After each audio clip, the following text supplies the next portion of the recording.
Right now, in a warehouse in Scottsdale, Arizona, more than 200 human bodies are suspended at minus 196 degrees Celsius. No heartbeat, no brain activity.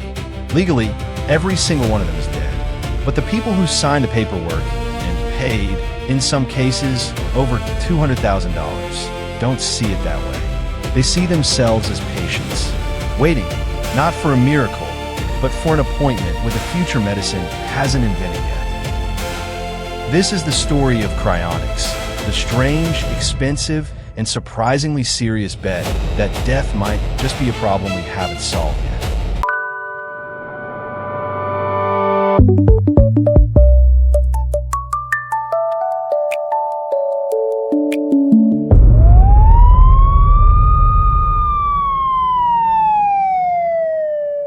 Let's clear something up first, because most people mix these two words up.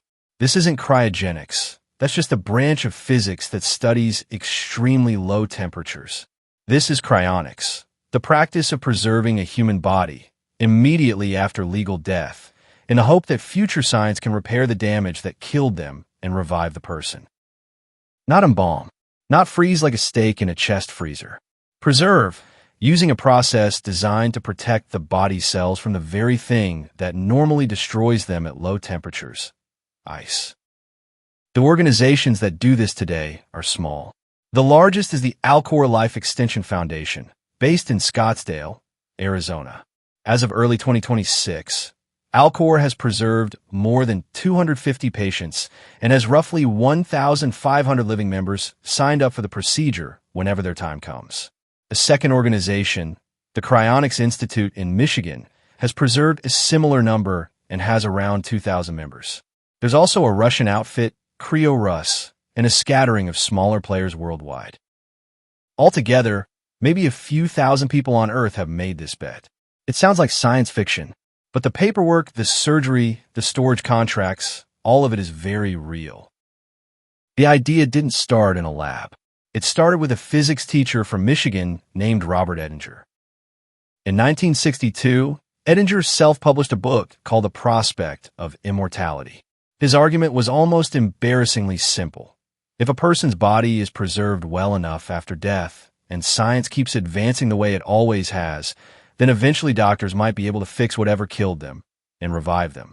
To Edinger, refusing to try this was like refusing an ambulance because you weren't sure the hospital could help. The book found an audience. A small, strange, devoted one, but an audience. In 1976, Edinger founded the Cryonics Institute himself. Decades later, when he died in 2011, his own body became patient number 106 in the very organization he built. He didn't just believe in the idea. He bet his own body on it. The first person to actually go through with it was a psychology professor named James Bedford. In January 1967, dying of cancer, Bedford became patient number 1, the first human being ever cryopreserved with the explicit intention of future revival. The technology available to his team in 1967 was primitive by today's standards. There was no vitrification, no rapid cooling protocols, none of the careful chemistry cryonics organizations use now. Just dry ice and hope. And yet, Bedford is still there.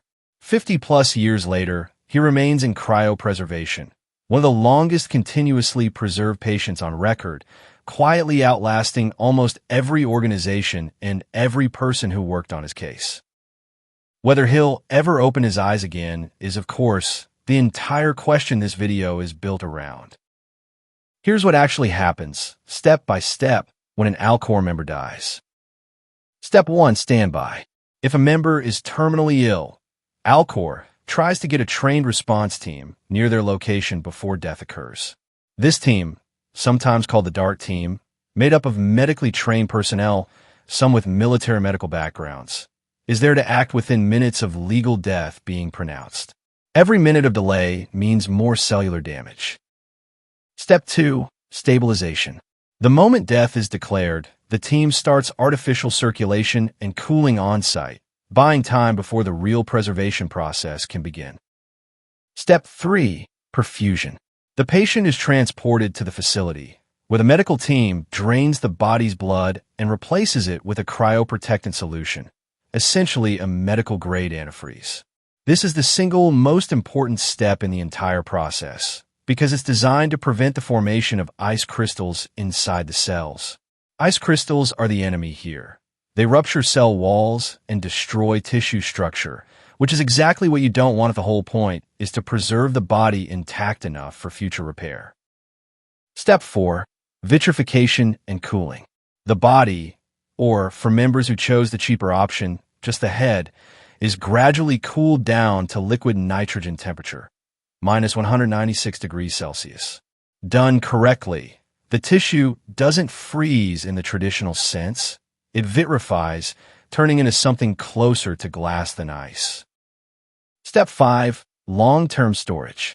The patient is placed head down in a large steel dewar, submerged in liquid nitrogen, alongside several other patients. And there they stay, indefinitely, waiting. The whole process, start to finish, takes about a week. Now, the number in the title, $200,000. Where does that actually come from? At Alcor, whole-body cryopreservation costs about $200,000 to $220,000. If you're willing to preserve only your brain, a much cheaper option known as neuropreservation, based on the theory that memory and identity live in the brain, not the rest of the body, the cost drops to around $80,000 to $90,000. That money isn't just a one-time fee that disappears into an operating budget. A large portion of it, roughly half, for whole-body patients, goes directly into a separate trust fund that pays for the patient's indefinite long-term storage. Alcor's Patient Care Trust holds tens of millions of dollars specifically earmarked to keep the liquid nitrogen topped up and the lights on for patients, potentially for centuries. It's managed by an outside financial institution, kept legally separate from Alcor's day-to-day operating funds, precisely so the organization can't accidentally spend a patient's storage money on payroll. And here's the part that makes this financially possible for ordinary people, not just billionaires. Almost nobody pays cash. The standard method is life insurance. A healthy person in their 20s or 30s can get a life insurance policy that names Alcor or the Cryonics Institute as the beneficiary for a premium that can run well under $200 a month. When a member dies, the policy pays out directly to the organization, covering the full cost. It's less wealthy eccentric writes a check and more monthly bill, like a gym membership for the afterlife. For people who want to spend less, the Cryonics Institute is the budget option. Whole body preservation there runs closer to $35,000, though most members add third-party standby services on top, which brings the realistic total closer to the range of $90,000 to $120,000. For most of its history, Cryonics stayed a fringe curiosity most people had never heard of. Then, in 2002, it became a tabloid sensation because of a baseball legend. Ted Williams, one of the greatest hitters in the history of the sport, died at 83. What followed was a bitter, very public family feud. His son and one daughter pushed for Williams to be cryopreserved at Alcor, citing a handwritten family agreement. Another daughter fought them in court, insisting her father's real wishes were to be cremated. The son and daughter won. Williams's body was flown to Alcor, and reports at the time described the body being separated into head and body components for neuropreservation.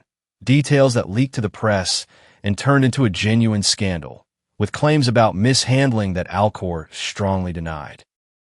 For an industry that had spent decades trying to be taken seriously, it was a public relations nightmare. But it also did something else. It put cryonics on the map.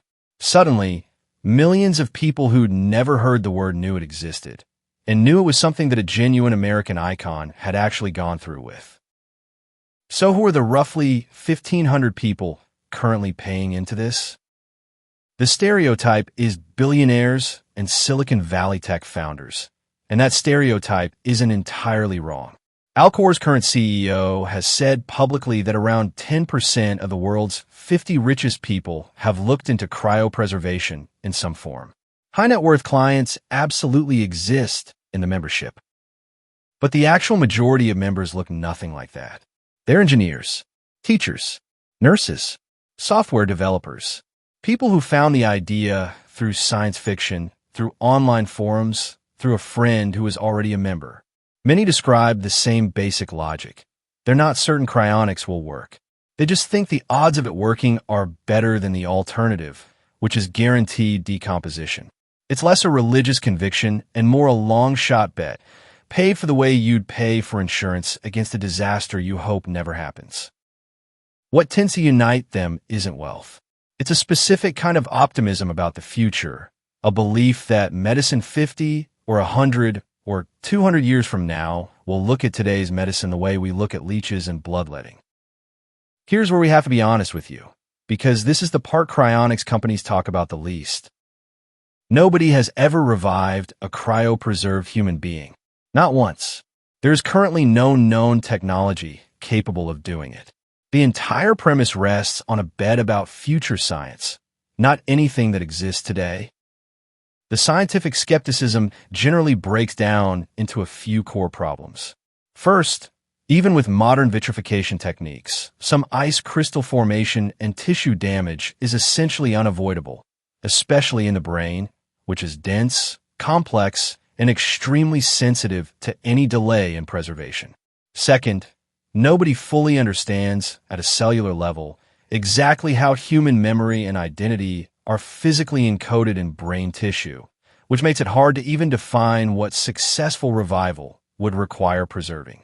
Third, the process typically doesn't begin until after legal death is declared, meaning the brain has already been without oxygen for some period of time before preservation even starts, and neurons begin degrading within minutes of blood flow stopping.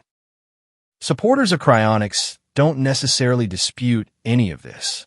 Their argument is narrower, that today's methods might preserve enough underlying structure that a sufficiently advanced future technology, nanotechnology, or something we can't even conceive of yet, could theoretically read and repair that structure, the same way a damaged hard drive can sometimes still be read by specialists even after the machine housing it fails. Critics call that leap a matter of faith dressed up in a lab coat. Believers call it a reasonable gamble on the pace of human progress. Neither side can actually prove their case yet, because the technology to settle the argument, one way or the other, hasn't been invented. Cryonics organizations are famously careful about their language. They almost never say corpse or body. They say patient. Death, in their framing, isn't a single instant. It's a process, and legal death is just the point where current medicine gives up, not necessarily the point where the person is truly, irreversibly gone. That reframing raises real questions that go beyond biology. What do you tell your children if you're spending part of the family's savings or a life insurance payout they might have expected to inherit on a preservation plan they may find bizarre or even a betrayal of grief? The Ted Williams case showed exactly how ugly that disagreement can get within a single family.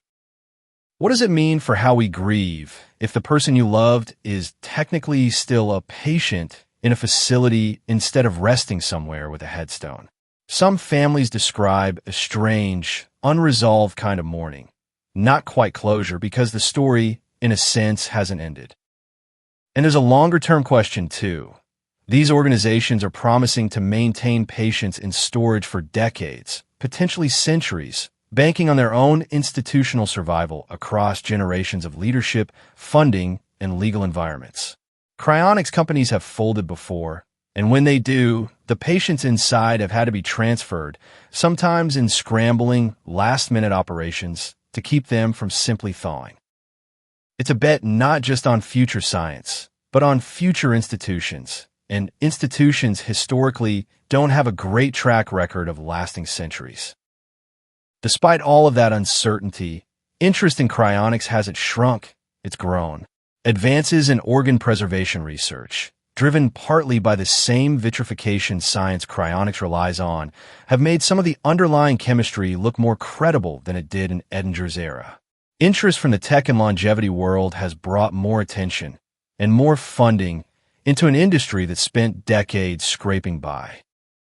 Alcor's current leadership has described a membership that now includes a meaningful slice of extremely wealthy individuals.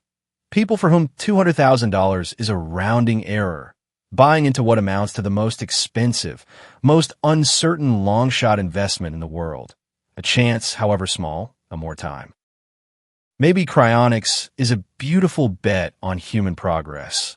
The same kind of stubborn optimism that gave us vaccines and organ transplants and heart surgery, all things that would have sounded like fantasy a couple hundred years ago. Or maybe it's an elaborate, expensive way of avoiding the fact that everyone dies, dressed up in medical language and steel doers instead of pyramids and gold masks. The truth is, nobody currently alive can tell you which one it is. Not the scientists, not the skeptics, not even the 250 people already waiting in liquid nitrogen in Scottsdale, Arizona, and Clinton Township, Michigan. All any of them can do is wait and hope somebody, someday, finds a way to wake them up. If you found this as fascinating as I did, subscribe for more deep dives into the strangest bets humans have ever made on the future. And let me know in the comments, would you sign up? Or is $200,000 better spent living the one life you know you've got?